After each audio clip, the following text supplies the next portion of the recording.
Le Seigneur soit avec vous. J'ai peut-être oublié le premier petit bout. Par l'annonce de l'Évangile, Dieu nous appelle à partager la gloire de notre Seigneur Jésus-Christ. Alléluia, Alléluia,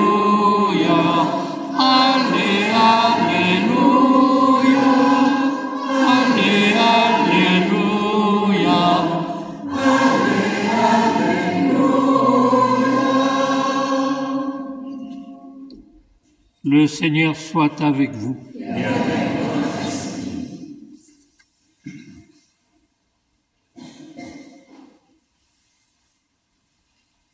En ce temps-là, Jésus traversait la Galilée avec ses disciples et il ne voulait pas qu'on le sache, car il enseignait ses disciples en leur disant: le Fils de l'homme est livré aux mains des hommes. Ils le tueront, et 3 jours après sa mort, il ressuscitera.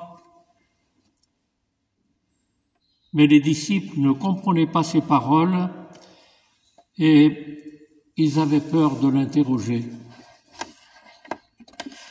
Ils arrivèrent à Capharnaüm et une fois à la maison, Jésus leur demanda: de quoi discutiez-vous en chemin?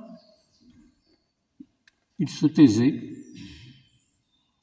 car en chemin ils avaient discuté entre eux pour savoir qui était le plus grand. S'étant assis, Jésus appela les 12 et leur dit: si quelqu'un veut être le premier, qu'il soit le dernier de tous et le serviteur de tous. Prenant alors un enfant, il le plaça au milieu d'eux, l'embrassa et leur dit: quiconque accueille en mon nom un enfant comme celui-ci, c'est moi qui l'accueille. Et celui qui m'accueille, ce n'est pas moi qui l'accueille, mais celui qui m'a envoyé. Acclamons la parole de Dieu. Louange à toi, Seigneur Jésus.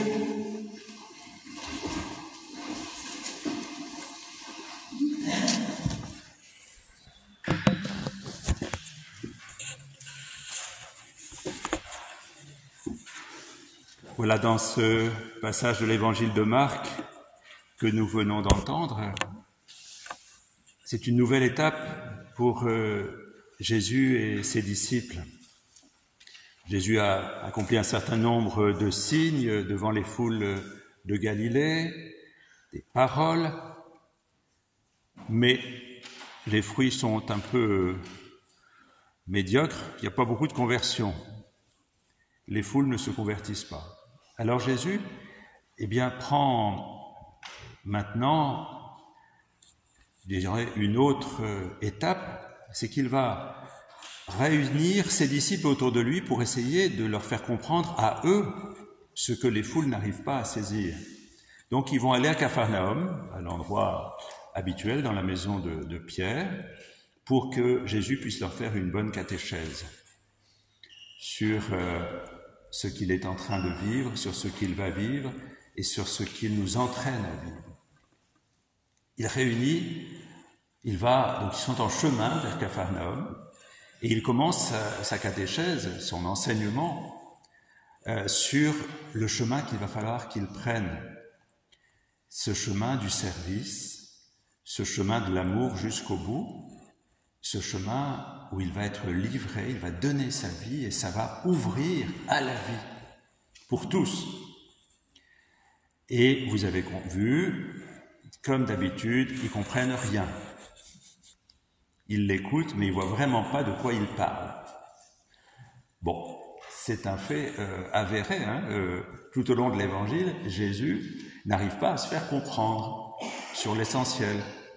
Il va falloir attendre, non pas la résurrection, mais la Pentecôte, pour qu'ils comprennent, commencent à comprendre ce que ça veut dire tout ça, puisque après la résurrection, ils vont lui demander encore, est-ce que c'est maintenant que tu vas établir ton royaume? Donc ils n'ont toujours pas compris, même quand il est ressuscité. Il faut attendre la Pentecôte. Donc il ne faut pas s'étonner que dans cette étape-là, ils sont là complètement, je dirais, bouche bée devant ce que dit le Christ, en disant, mais de quoi parle-t-il? Lui qui est celui qui vient pour libérer son peuple, mais de quoi parle-t-il en disant qu'il va falloir qu'il soit livré, qu'il donne sa vie? Mais c'est pas ça le projet, il se trompe. On va entendre, Pierre à un moment qui va même essayer très en colère contre Jésus, en disant, mais tu te trompes complètement, c'est pas de ça qu'il s'agit, passe derrière moi, Satan. Tes paroles ne sont pas, tu n'as pas les vues de Dieu. Bon, ils comprennent pas. Ils marchent, continuent à avancer, et ils laissent un peu Jésus à l'écart. Ils lui disent rien, C'est assez curieux cette scène, parce que on dirait que sur le chemin, ils vont se réunir entre eux, puis ils laissent Jésus, avec ce qu'il vient de dire, de toute façon, il n'y a rien à comprendre, alors on va parler entre nous. On pourrait se dire que comme ils ne comprennent pas, ils vont se parler de ce que Jésus a dit, en disant, mais de quoi parlait-il? Ça, ce serait au moins un minimum. On n'a pas compris, mais est-ce que tu as compris, toi? Bon, on arrive à Capharnaüm, et Jésus, avec sûrement un petit sourire, leur dit, de quoi parliez-vous en chemin? D'un air de dire, est-ce que c'est ce dont je vous ai parlé qui est tellement important? Eh ben non, ils avaient parlé de qui serait le premier? Est-ce que c'est moi, est-ce que c'est toi qui va avoir la meilleure place au gouvernement? Ah oui, c'était au gouvernement du royaume, là. Voilà. Toute allusion à des faits ayant existé. Ils n'ont pas du tout parlé de l'essentiel, ils parlent de leur ego et de leur capacité à prendre des responsabilités dans ce royaume. J'ai quand même toutes les compétences. Puis moi, je suis un cousin de Jésus, et puis moi, j'ai été appelé en premier, et puis moi, ceci, et puis moi, cela. Et c'est pas du tout le sujet. Et Jésus les regarde, il en a peut-être un peu marre, de ce qu'ils ne comprennent pas. Il dit, mais quand est-ce qu'ils vont comprendre que j'ouvre quelque chose de totalement nouveau? C'est qu'est-ce qu'il ouvre de nouveau? Il ouvre de nouveau que c'est par l'amour que vient la vie, non pas par la domination, le pouvoir, l'écrasement, la jalousie, les clans. Pas du tout comme ça qu'arrive la vie. C'est pas en écrasant les Romains. C'est par un chemin de service, d'humilité, de don jusqu'au bout, jusqu'à donner sa vie par amour. C'est ça, le chemin pour arriver à cette vie pleine, entière, qui n'est qu'amour, puisque Dieu n'est qu'amour. Dieu n'est qu'amour, c'est ça le message de Jésus. Et si on veut rentrer dans cette vie de bonheur, puisque Jésus est le maître du bonheur qui vient, c'est comme ça qu'on en parle dans l'Évangile, le maître du bonheur qui vient, eh bien le seul chemin, c'est le chemin qu'il prend, c'est-à-dire un chemin de service. Non pas de sentiment d'humilité en disant « je suis un pauvre, piou-piou, je ne suis pas grand-chose ». C'est pas du tout ça que Jésus demande. Il demande qu'on prenne le chemin du service, dans les gestes les plus simples, dans les attentions les plus basiques, dans un regard, dans un sourire, dans une attention, dans une présence. C'est ça qu'il demande, pas autre chose. Dans un engagement quand c'est nécessaire, volontaire, qui peut nous faire prendre des risques quand c'est nécessaire, parce que l'amour est au-dessus de tout. Mais eux en sont encore à « on va acquérir en montant ». Il faut monter. On a vu aussi des mouvements quelquefois dans l'Église, dans des pays que je ne nommerai pas, en Europe, où il fallait aller dans les élites pour pouvoir opérer une conversion générale. C'est pas le chemin que Jésus prend. Il vise pas les élites, même si les élites, comme les autres, sont concernées par la bonne nouvelle. Mais il va viser le service du plus petit. Et c'est là-dessus qu'intervient la question des enfants.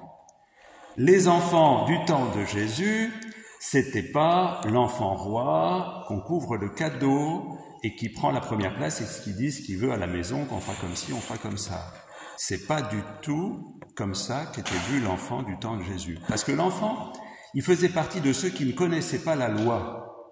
Et donc, quand on ne connaît pas la loi, on n'est pas grand-chose. Donc il n'y a qu'à suivre et obéir. L'enfant, il fait partie, comme les publicains, les pécheurs, les prostituées, de ceux qui ne pratiquent pas la loi. Donc, allez, quand tu seras grand, tu diras ce que tu as à dire. Pour le moment, tais-toi. Quand tu connaîtras la loi, on te donnera une place. Donc Jésus, quand il désigne l'enfant, c'est pas le gentil bambin, c'est le petit rien du tout qu'il faut rejoindre par le service et par l'amour. Par le service et par l'amour. Alors Bernadette m'a repris tout à l'heure en me disant, hier soir, tu as parlé de l'enfant qui est rejeté, mais c'est aussi celui qui fait confiance. Bernadette, tu as raison. Merci de vos observations. Je les note avec attention. C'est évident que ce petit qui est obligé de faire confiance parce que sa vie en dépend, c'est un modèle aussi. Non pas parce qu'il est mieux, parce qu'il est bon, parce qu'il est gentil, mais parce qu'il dépend complètement. Et Jésus nous dit, si vous voulez rentrer dans ce chemin d'amour, bien il faut accepter de tout recevoir aussi de celui qui nous sauve, pour devenir à notre tour serviteurs, comme au lavement des pieds. Ce que j'ai fait pour vous, faites-le pour les autres. Je vous ai considéré plus que tout. À votre tour, regardez les autres de cette manière. Et que le Seigneur nous donne de comprendre que, comme à la transfiguration, quand ils sont si bien là-haut, qu'ils voudraient mettre 3 tentes, et Jésus dit non, maintenant on va redescendre dans la vallée. Il faut descendre de nos piédestals, il faut descendre de nos prétentions pour redécouvrir le bonheur de la vie ensemble, où chacun a sa place, le plus petit en premier. Vous savez, sur les hauteurs, il n'y a personne, on est tout seul. Dans la vallée, il y a plein de monde, on est plus heureux avec les autres. Et au milieu de tous ces autres, le Seigneur est présent. À chaque fois que vous aurez fait ceci, cela, à un de ces petits qui sont mes frères, c'est à moi que vous l'aurez fait.